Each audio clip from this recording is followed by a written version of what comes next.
From hunting ghosts to being an entire generation's first experience with gambling, from teaching geography to... Bang, bang. Luigi. Everybody loves Luigi, so it only makes sense that in the last 4 decades, the general public would take some time to celebrate this funny little plumber man. In December 2024, in 2013, Nintendo dubbed that year the Year of Luigi, during which a lot of their game releases and marketing campaigns were themed around Luigi. And of course, knowing how much people love Luigi, this had to have been a massive success, right? Quite famously, 2013 ended up being Nintendo's worst ever financial year, losing them a grand total of $456 million. And while it obviously wasn't the Year of Luigi's fault for that, and there were clearly external factors, it's way funnier to pretend that it was. So let's go through the entire Year of Luigi month by month to see just how such a financial disaster could come from just trying to celebrate this funny little green plumber man. And one more thing. Okay, perfect. Now we can begin.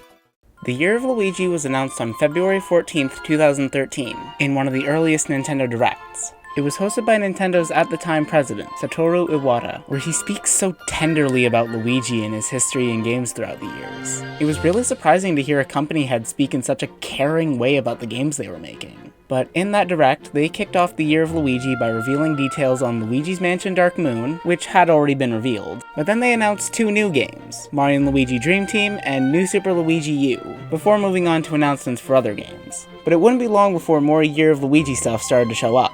Moving into March brought us the first major release, Luigi's Mansion Dark Moon, a 3DS sequel to the first Luigi's Mansion, released 12 years after the original. As stated before, this game was announced before the Year of Luigi, and was actually supposed to release in late 2012, but since it got delayed into 2013, they included it as one of the main Year of Luigi games, which had to have been at least a part of the reason for the delay. Now, I've actually never played the original Luigi's Mansion. I've only ever played 3 and now a bit of Dark Moon, and going into this game with the perspective of playing Luigi's Mansion 3, it's neat to see how many of the mechanics were already here on the 3DS. But what's a bit weird to me is that this game never references the Year of Luigi, as heavily as some of these other Year of Luigi games do. And while it's probably due to the delay, I feel like it's a bit of a missed opportunity since it would have fit pretty well with this game's tone. But also, I haven't played this game entirely, so if there's something I missed, feel free to leave a comment.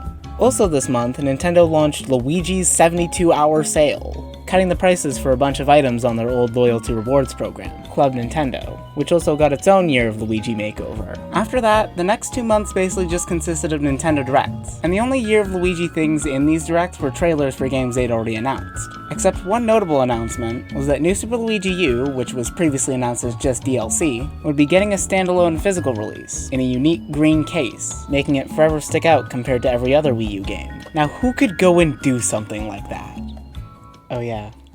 But speaking of New Super Luigi U, the game released about a month later on June 20th. Or at least the digital copy did. The physical edition released a few months later in August. But yeah, New Super Luigi U. It was basically just a level pack for New Super Mario Bros. U, but in like a good way, with shorter, harder levels than the original game. And the world map and all the cutscenes are still the same, with them just removing Mario from the opening, but leaving his hat on the table, which always confused me, cause like, what were they trying to imply with that? Okay, going a bit off script, but I noticed something incredibly small while editing, that the only other reference to Mario in this game is when you do something good in a level, like getting all 3 of the star coins or not taking damage, it'll ask you if you want to, quote, write a short letter to your brother Mario and post it to Miiverse. And like, I wonder if anyone's ever actually paid attention to that screen. But yeah, back to the video. They also changed the player physics to be more like how Luigi's been in other games, having a floatier jump but worse traction. It actually gives the game a lot more of a unique feel compared to the other New Super Mario Bros. Games, which all kind of control pretty similarly. And this control style actually came back as a badge ability in Super Mario Bros. Wonder. But finally, this game has a lot of references to Luigi. I mean, obviously, but like, with every stage having at least one unique Luigi-themed decoration. And I love how these range from like small, well-hidden little tributes to a Mario Party DS render edited to look like a fossil. Next up, July saw the release of Mario & Luigi Dream Team, the next game to be a part of the Year of Luigi. I've personally never played much of the Mario & Luigi games, but I started playing Brothership recently and think it's really good. And I've played a good chunk of the other Mario RPGs, but I actually remember playing the demo for Dream Team when I was younger, and I'm pretty sure I actually ran out of uses on it because 3DS demos only used to let you launch them a set amount of times. But for the actual game, there's a lot of mechanics centered around Luigi, like messing with him in his sleep on the bottom screen in order to affect the world in his dream on the top screen, or all the attacks that use a bunch of Luigi clones. And I initially assumed this was all specifically planned around the game being a part of the Year of Luigi, but it was apparently a coincidence, with the devs supposedly being surprised that their very Luigi-centric game happened to be releasing for his 30th anniversary. I'd really recommend looking back on the old Nintendo Directs or Iwata Asks interviews, because it's insane how even though most of the stuff is only like a decade old, a ton of it's almost completely unrecognizable compared to the stuff Nintendo releases nowadays. For better or for worse. The next few months were pretty barren in terms of Year of Luigi content. However, the Luigi train was unleashed upon this world. From August to September, Nintendo partnered with the city of Chicago to cover one of their L trains in as much Luigi as they physically could. And it's absolutely perfect, no notes. But something weirder happened that month. On August 26th, Nintendo released a video on their YouTube channel titled Finding Luigi, Legend of Parkour, a short mockumentary on Luigi's impact on parkour culture, and it might just be the most violently 2010s thing I've ever seen in my entire life. Do you know what the cure for shin splints is? I'm getting really bad shin splints.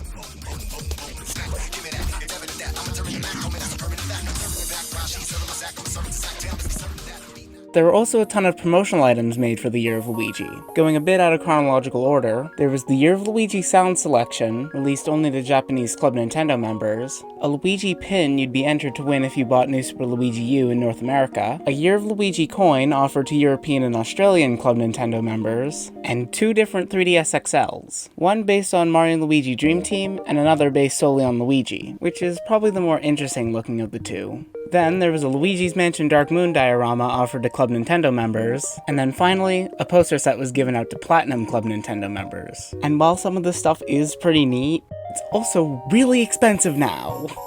Moving into the end of 2013, we have Super Mario 3D World, and I'm not really sure if this game was ever marketed as a Year of Luigi game, but they still used it as an opportunity to hide an 8-bit Luigi in every single level, kinda like New Super Luigi U. And actually, I'm not sure if every level has one. Looking at a list, it looks like a couple were missing, but this game just has so much fun with where it hides these Luigis.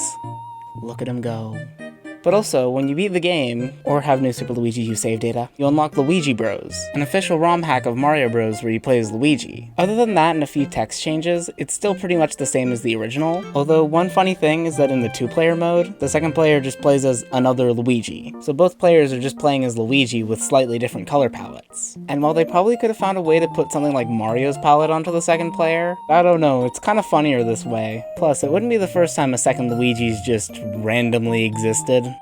In December, Nintendo held one final Direct before the end of 2013, and in it they announced one more Year of Luigi game, Dr. Luigi. The game was pretty clearly based on Dr. Mario Online RX, which released in 2008 for the Wii through WiiWare, except this version lacks the ability to play as your Mii, and we're not okay with that here. The game itself is pretty alright, with 4 different game modes to choose from. There's Classic Dr. Mario, which is pretty much identical to Online RX, except for some reason 2 of the songs were cut. There's the new Operation L mode with L-shaped pills, which some people have said make the game too easy, but according to the game's reveal, that was kind of the point. It's harder to get a game over, so I think even players less comfortable with puzzle games will enjoy this mode. Then there's Online, which isn't supported anymore, but apparently was pretty popular up until the servers shut down. And then the final mode is Virus Buster, which was first introduced in Online RX. And people don't seem to like this mode or have much to say on it, but I somehow do. In the original, there's a much more hectic pace with a bunch of Mii doctors pushing back against the viruses. All to this new rendition of the Dr. Mario theme, which should be playing now because it sounds really neat. But then in the Dr. Luigi version, the board is now down on the gamepad, and the music is a lot slower paced. It feels like they were kinda trying to go for a mode that would make you relaxed or tired, and I kinda like that, and it kinda worked on me. And I guess the last thing to mention about this game are these new virus designs. They're fine. You can switch between the new or old designs in the settings, and I stuck with the new ones, because they help give the game at least a bit of its own identity. But this game was released on New Year's Eve 2013, putting a perfect final bow on the Year of Luigi. And to continue our celebrations and push the Year of Luigi into 2014. Oh, okay. Yeah, they announced that the Year of Luigi would push into 2014. So what did they do with that time? Not much.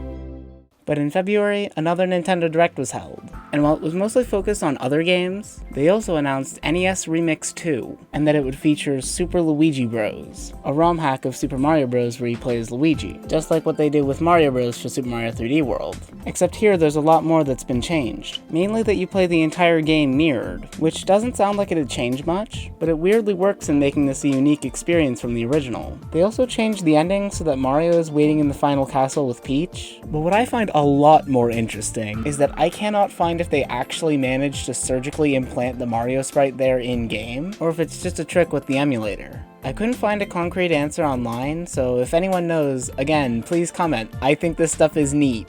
But then, less than a week after that Direct, the Year of Luigi was announced to be ending on March 18th. Which is weird because they had just announced that NES Remix 2 would be coming out in April. And they didn't even do anything on that day. It was just kinda the end.